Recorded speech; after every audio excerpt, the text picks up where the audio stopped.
ഒരു ഓൺട്രപ്രണറിന് പ്രധാനമായിട്ടും വേണ്ട രണ്ട് തരം സ്കില്ല് ഏതൊക്കെയാണ്? നമുക്കറിയാം, ഒരു ഓൺട്രപ്രണർ ആണെങ്കിൽ നമുക്ക് ഒരുപാട് ഏരിയയിൽ നമ്മുടെ സ്കില്ല് ഡെവലപ്പ് ചെയ്യണം, നോളജ് ഡെവലപ്പ് ചെയ്യണം, നമുക്ക് ഒരുപാട് കാര്യങ്ങൾ നമ്മൾ നേടണമെന്നറിയാം. പക്ഷേ പ്രധാനമായിട്ടും രണ്ട് സ്കില്ലുകൾ നിങ്ങൾ നിർബന്ധമായിട്ടും ഡെവലപ്പ് ചെയ്യേണ്ടതുണ്ട്.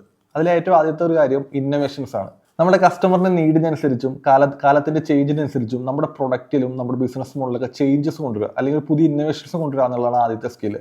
നമുക്കറിയാം, കൊറോണയ്ക്ക് മുമ്പുള്ള മാർക്കറ്റ് അല്ല കൊറോണയ്ക്ക് ശേഷമുള്ള മാർക്കറ്റ് എന്ന് പറയുന്നത്. അപ്പോൾ കൊറോണയ്ക്ക് മുമ്പുള്ള അതേ പ്രൊഡക്റ്റ് തന്നെ കൊറോണയ്ക്ക് ശേഷം നമുക്ക് വിൽക്കാൻ പറ്റില്ല.